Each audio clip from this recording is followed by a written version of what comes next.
Good morning. Today we will study basis and dimension. First of all, we will study basis for a vector space V over a field F. A non-empty subset B of a vector space V over a field F is said to be a basis for V if B spans V. That is, linear span of a set B is equal to V. Or in other words, every vector in V is a linear combination of elements of B. Secondly, B is linearly independent.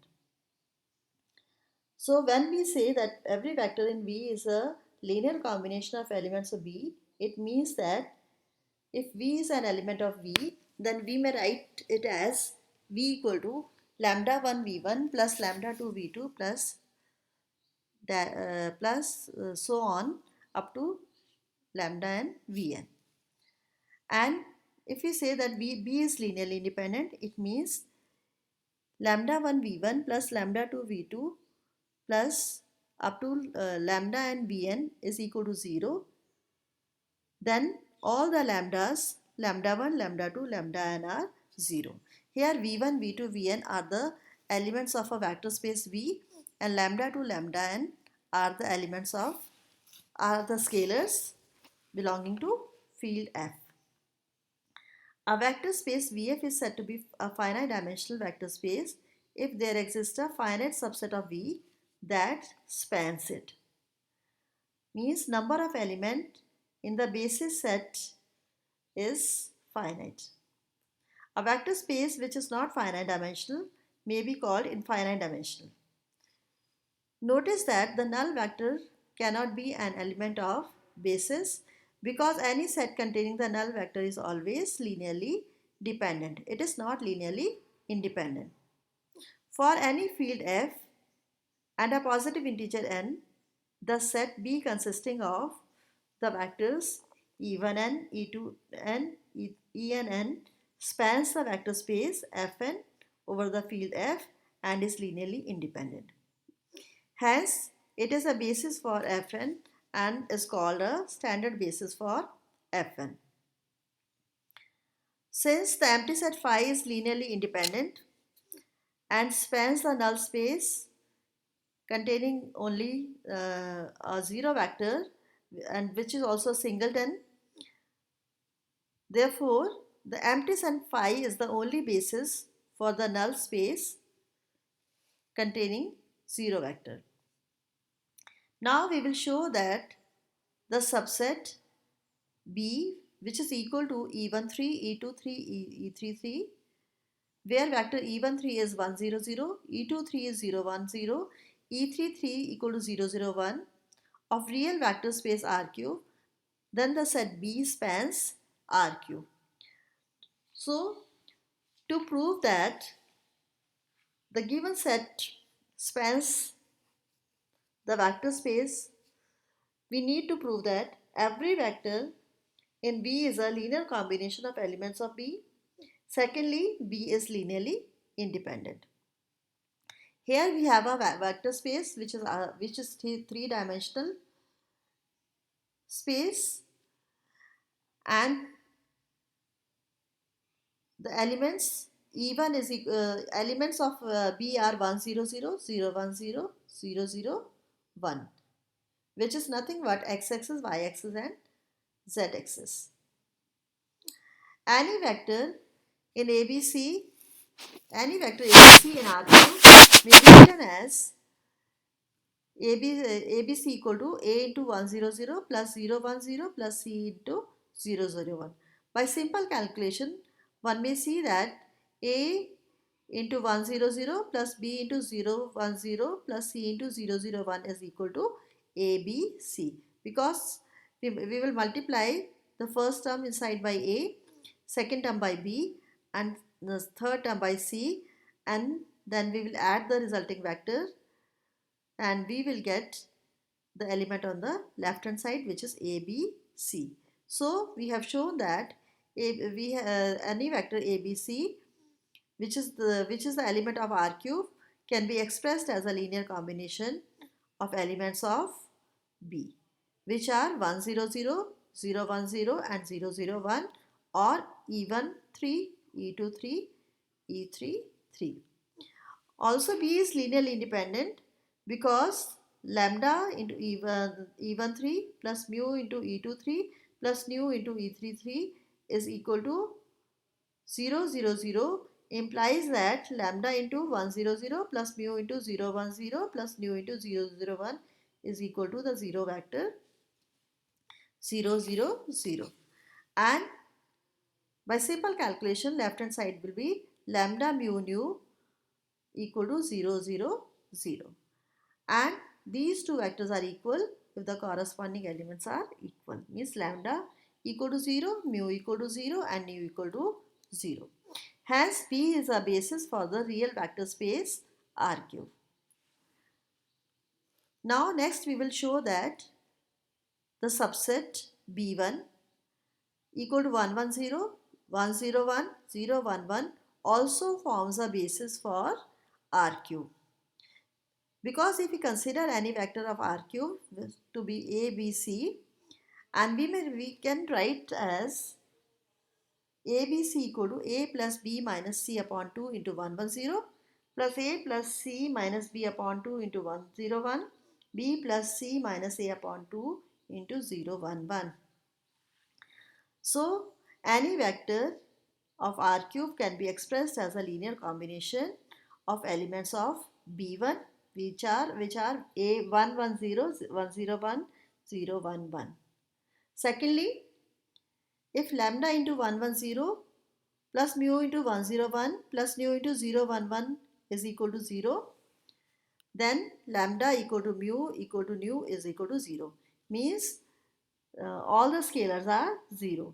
It means elements of B1 is linearly independent.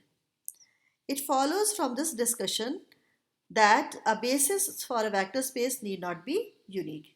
In first case, we have the basis 1 0 0 1, basis containing the vectors 1 0 0, 0 1 0 and 0 0 1. And in second case, we have the basis containing the vectors 1 1 0, 1 0 1, 0 1 1. In fact, corresponding to every non-zero vector in a vector space V, one can obtain a basis for V. Now we will show that the set B equal to 1 x square x raised to power n is a basis for the vector space of all the polynomials of degree not exceeding n. Let lambda naught, lambda 1, lambda 1, lambda n belongs to R. These are scalars. Now first of all we will show that every vector in V is V which is here the polynomial which is here the vector space of polynomials P and X is a linear combination of elements of P, and secondly we will show that B is linearly independent. So first of all we are showing B is linearly independent. So if lambda naught into 1 plus lambda 1 into x plus lambda into xn is equal to 0x, 0x means 0 polynomial, and 1x, xn are elements of B. Lambda naught, lambda 1, lambda n are scalars. It means right hand side may be written as 0 because it is a 0 polynomial. We may write it as 0 into 0x plus 0x square plus 0 x raised to power n. And two polynomials are said to be equal if the coefficients of like power of x are equal. Means lambda naught is equal to 0, lambda 1 equal to 0 coefficient of x, lambda n equal to 0 coefficient of x raised to power n. It means all the lambdas are 0. Means lambda naught is 0, lambda 1 is 0 and lambda n is also 0 for every n. Therefore, the set B is linearly independent. Also, we know that every polynomial of degree less than or equal to n is a linear combination of elements of B. That is, the set B spans the vector space Pnx of all real polynomials of degree not exceeding n. So we have proved both the conditions. Hence B is a basis for vector space Pnx. Pnx is the real polynomial of degree not exceeding n. Next, we will show that every finite dimensional vector space has a basis. Let V be a finite dimensional vector space over a field F.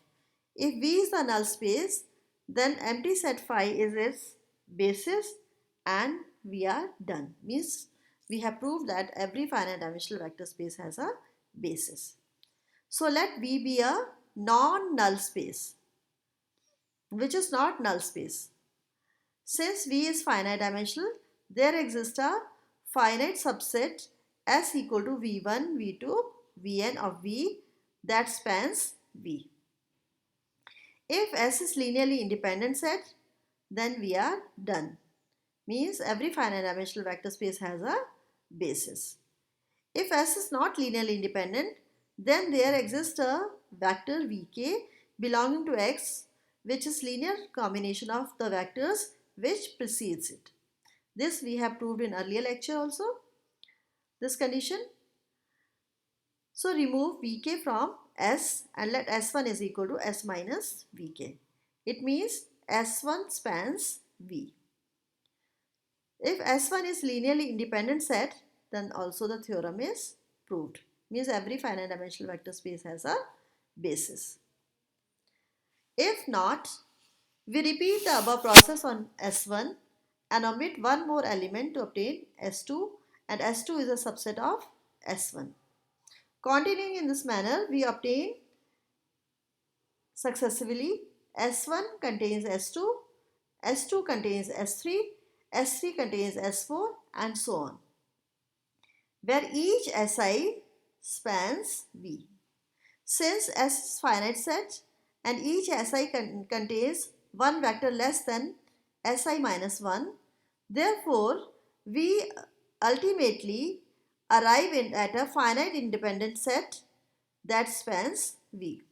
Notice that this process terminates before we exhaust all the vectors in S, because if not earlier, then after n minus steps we shall be left only with a singleton set containing a non-zero vector that spans V. And this singleton set which we are left with will form a basis for V, and because each singleton set containing a non-zero vector in V forms a linearly independent set. Hence V has a basis. If the word finite is omitted, means there are infinite number of elements, then in that case also this theorem holds, and the proof of that theorem in that case containing infinite number of elements requires the use of John's lemma. The representation of vectors in terms of its basis is unique. Let V be a vector space over a field F. Let B is equal to B1, B2, Bn be a basis for V. Let V be an arbitrary element of vector space V. Now we will prove that V has a unique representation in terms of vectors in V. Let V equal to lambda 1 B1 plus lambda 2 B2 plus dash dash dash lambda and Bn, and V equal to mu1 B1 plus mu2 B2 plus dash dash dash up to mu and Bn be two representation for a vector V belonging to V as a linear combination of basis vectors. Therefore, lambda 1 B1 plus lambda n Bn equal to mu1 B1 plus mu n Bn implies that lambda 1 minus mu1 into B1 plus lambda n minus mu1 into Bn equal to 0. We have shifted the right hand side to left hand side. And because B is linearly independent, therefore this lambda minus mu1 is equal to 0, lambda n minus mu1 equal to 0. It means lambda 1 equal to mu1, lambda 2 equal to mu 2 and lambda n equal to mu n.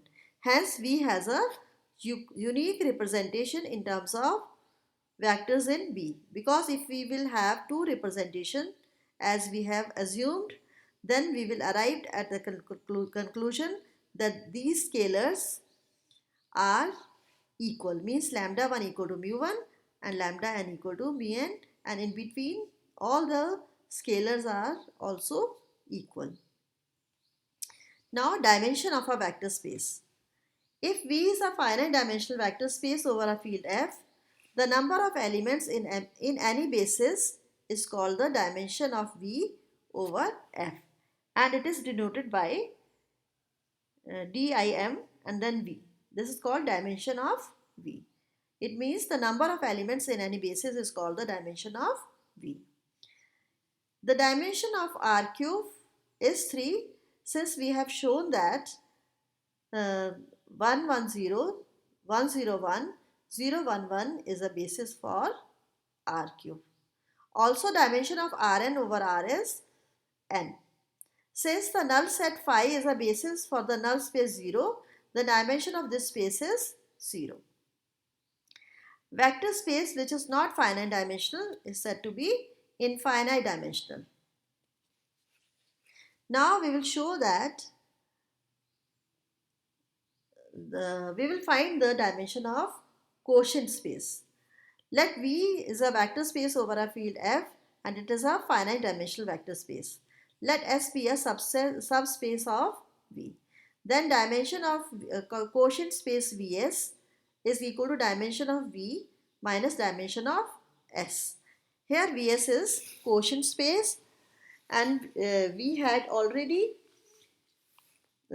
proved in earlier lecture that Vs is a quotient space in which Vs is defined as the set of all the elements of the form U plus S, where U is an element of V.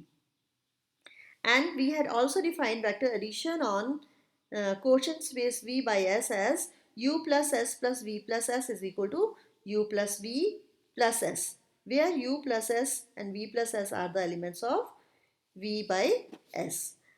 Also, we had defined the scalar multiplication as A into U plus S equal to AU plus S, where A is the element of field F. So now we come to the theorem. Let dimension of V is equal to n and dimension of S equal to m. Obviously, n is greater than or equal to m because S is a subspace of V. Let B1 equal to V1, V2, Vm be a basis of S, because dimension of S we have assumed to be m, so we have taken m elements in B1. Then B1 is linearly independent set of vectors in B by definition of basis. So it can be extended to a basis for V, that is B2 equal to V1, V2, Vm, B1, B2, Bn minus m. Because B is a linearly independent set of vectors in V, so we have assumed B2 equal to V1 up to Vm and the B1 into n minus 1. Here total number of elements are m plus n minus 1, which is n, because dimension of V is n. So elements in B2 are also n. Now we shall show that the set B equal to B1 plus S, B2 plus S plus Bn minus 1 plus S is a basis for Vs. To prove that B is a basis for V by S, we have to show that V is linearly independent set and B spans Vs. Means every vector in V is a linear combination of elements of B. First of all, we will show that B is linearly independent set in Vs. Let lambda 1, lambda 2, lambda n minus 1 be scalars in F such that lambda 1 into V1 plus S plus lambda n minus 1 into Bn minus 1 plus S is equal to S. Here S is the zero vector of quotient space V by S. and this is equal to lambda 1 b1 plus s plus dash dash dash lambda n minus 1 bn minus 1 plus s. This is by definition of scalar multiplication on Vs, and this is equal to lambda 1 b1 plus dash dash lambda n minus 1 bn minus 1 plus s equal to s. This step is by definition of vector addition on Vs. It implies lambda 1 b1 plus lambda n minus 1 bn minus 1 belongs to S, because S is additive group and S plus U equal to S if and only if U belongs to S. And it means lambda 1 b1 plus lambda n minus 1 bn minus 1 is a linear combination of b1 containing the elements v1, v2, vn, because b1 is a basis for S. And this implies lambda 1 b1 plus lambda n minus 1 bn minus 1 equal to mu 1 v1 plus mu m vm for some mu I belonging to F. And this implies lambda 1 b1 plus lambda n minus 1 bn minus 1 plus minus mu 1 into v1 plus minus mu m into vm equal to 0. We have shifted the right hand side to left hand side. But B2 is a linearly independent set. So therefore all these scalars should be equal to 0. Therefore lambda 1 equal to 0, lambda 2 equal to 0, lambda n minus 1 equal to 0, mu 1 equal to 0, mu m equal to 0. Thus only the trivial linear combination of vectors of B equals the null space of V by S. Thus we have proved that B is linearly independent set in quotient space V by S. Now we will show that B spans V by S, means every vector in V by S can be expressed as a linear combination of elements of B. Let U plus S be any arbitrary element in V by S. Then U belongs to V is a linear combination of elements of B2, because B2 is a basis for V. This implies lambda 1, lambda 2, lambda m, mu 1, mu 2, mu n minus 1, m in F is such that U is equal to lambda 1 v1 plus dash dash dash lambda m vm plus mu 1 b1 plus dash dash dash mu n minus 1 bn minus 1, where v is equal to lambda 1 v1 plus lambda m bm belongs to S, because b1 is a basis for S. So we may substitute lambda 1 v1 plus lambda m vm equal to v. So this becomes u equal to v plus mu 1 v1 plus mu n minus 1 bn minus 1, and this may be written as mu 1 b1 plus mu n minus 1 bn plus v, because vector addition is commutative on v. Therefore u plus s is equal to mu 1 v1 plus mu n minus 1 v1 bn minus 1 plus v plus s. We have added s to both sides, and this is equal to mu 1 b1 plus mu n minus 1 bn minus 1 plus s, because v belongs to S. Therefore v plus s is equal to s. So I have substituted v plus s for v plus s, and this is equal to mu 1 b1 plus s plus mu n minus 1 bn minus m plus s by vector addition in V by S, and this is equal to mu 1 into b1 plus s plus mu n minus 1 m into bn minus m plus s by scalar multiplication in V by S. This implies u plus is a scalar combination, linear combination of B. Since u plus s is an arbitrary vector in V by S, therefore every vector in V by S is a linear combination of B. Therefore B spans V by S. Hence B is a basis for V by S. Therefore dimension of V by S is equal to number of vectors in B, and which is equal to n minus m.